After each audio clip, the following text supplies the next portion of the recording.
You, John Fitzgerald Kennedy, do solemnly swear. I, John Fitzgerald Kennedy, do solemnly swear.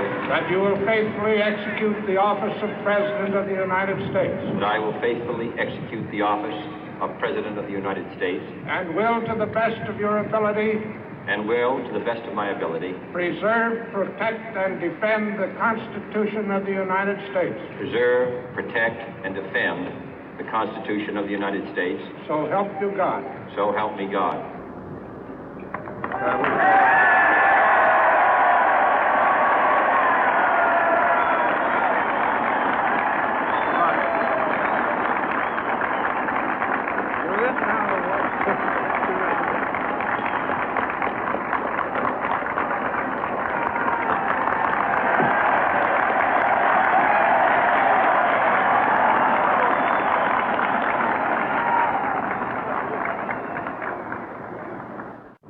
Vice President Johnson, Mr. Speaker, Mr. Chief Justice, President Eisenhower, Vice President Nixon, President Truman, Reverend clergy, fellow citizens.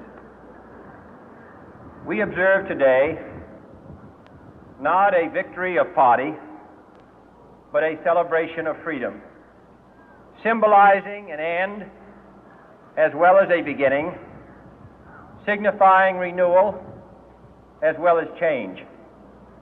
For I have sworn before you and Almighty God the same solemn oath our forebears prescribed nearly a century and 3/4 ago.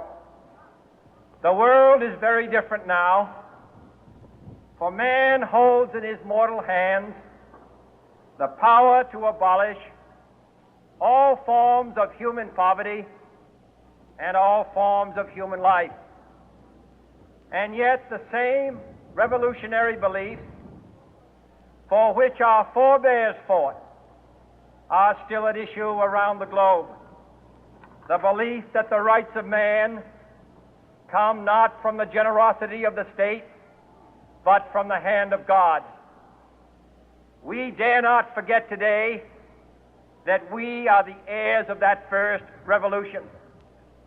Let the word go forth from this time and place to friend and foe alike that the torch has been passed to a new generation of Americans born in this century, tempered by war, disciplined by a hard and bitter peace, proud of our ancient heritage, and unwilling to witness or permit the slow undoing of those human rights to which this nation has always been committed and to which we are committed today at home and around the world.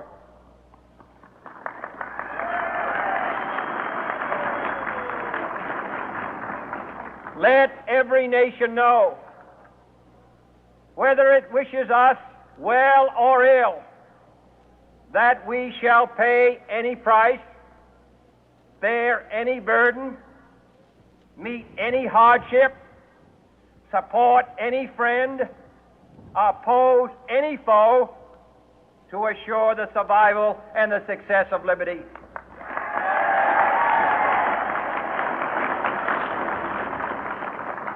This much we pledge and more. To those old allies whose cultural and spiritual origins we share, we pledge the loyalty of faithful friends. United, there is little we cannot do in a host of cooperative ventures. Divided, there is little we can do, for we dare not meet a powerful challenge at odds and split asunder. To those new states whom we welcome to the ranks of the free, we pledge our word that one form of colonial control shall not have passed away, merely to be replaced by a far more iron tyranny. We shall not always expect to find them supporting our view, but we shall always hope to find them strongly supporting their own freedom, and to remember that in the past, those who foolishly sought power by riding the back of the tiger ended up inside.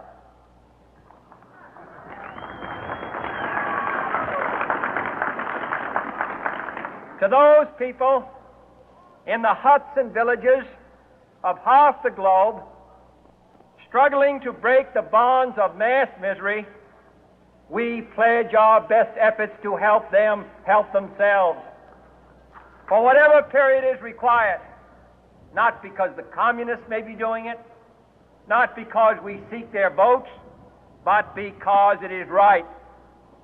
If a free society cannot help the many who are poor, it cannot save the few who are rich.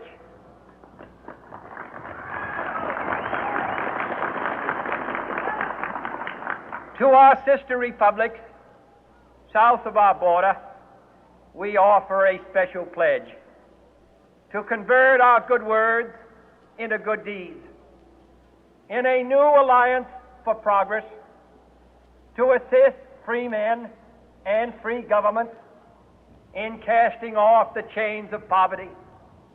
But this peaceful revolution of hope cannot become the prey of hostile powers.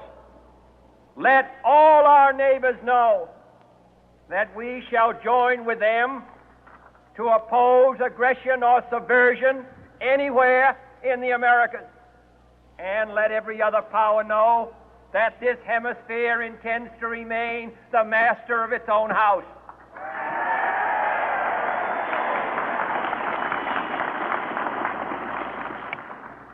To that World Assembly of Sovereign States, the United Nations, our last best hope, in an age where the instruments of war have far outpaced the instruments of peace, we renew our pledge of support to prevent it from becoming merely a forum for invective, to strengthen its shield of the new and the weak, and to enlarge the area in which its writ may run.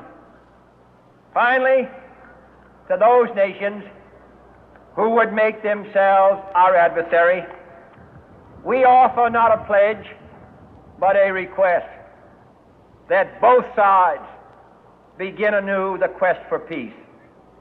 Before the dark powers of destruction, unleashed by science, engulf all humanity in planned or accidental self-destruction, we dare not tempt them with weakness, for only when our arms are sufficient beyond doubt can we be certain beyond doubt that they will never be employed.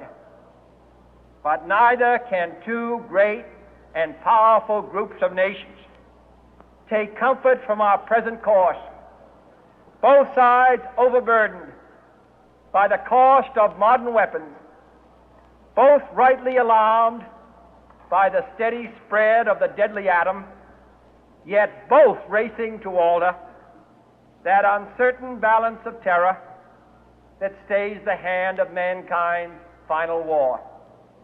So let us begin anew, remembering on both sides that civility is not a sign of weakness, and sincerity is always subject to proof. Let us never negotiate out of fear, but let us never fear to negotiate.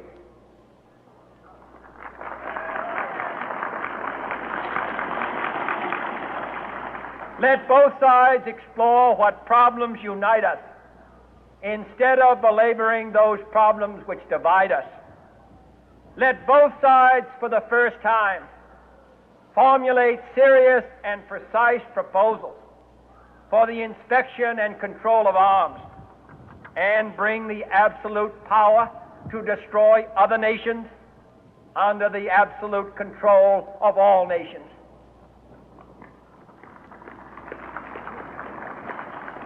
Let both sides seek to invoke the wonders of science instead of its terrors.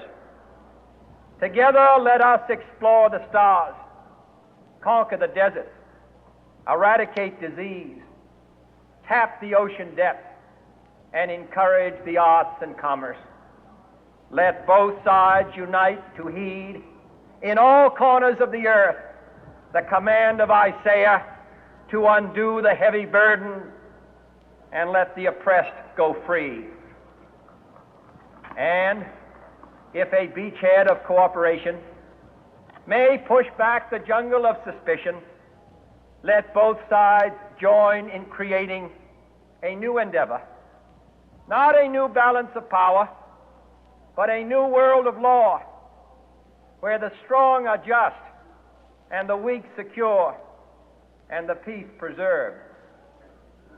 All this will not be finished in the first 100 days, nor will it be finished in the first 1,000 days, nor in the life of this administration, nor even perhaps in our lifetime on this planet. But let us begin.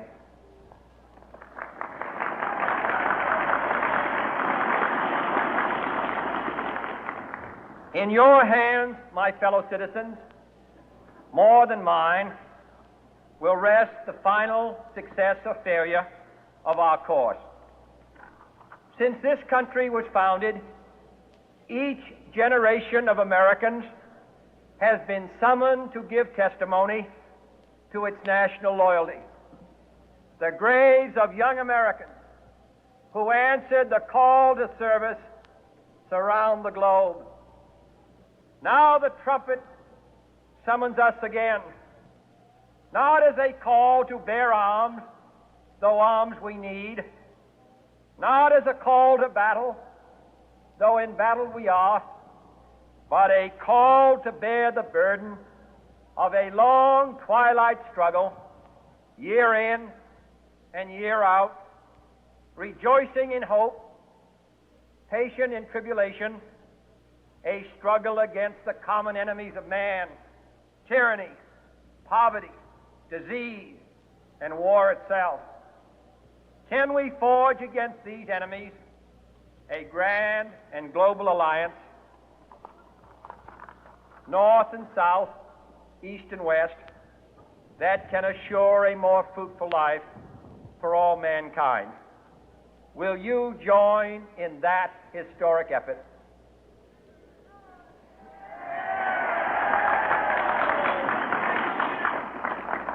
In the long history of the world, only a few generations have been granted the role of defending freedom in its hour of maximum danger. I do not shrink from this responsibility. I welcome it.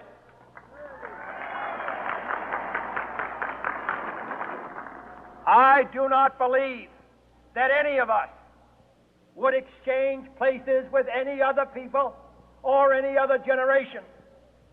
The energy, the faith, the devotion which we bring to this endeavor will light our country and all who serve it.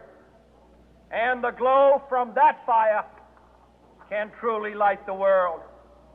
And so, my fellow Americans, ask not what your country can do for you. Ask what you can do for your country.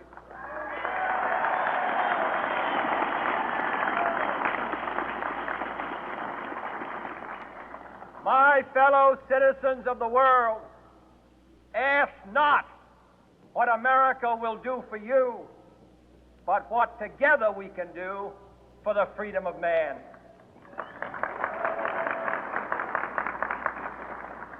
Finally, whether you are citizens of America or citizens of the world, ask of us here the same high standards of strength and sacrifice which we ask of you.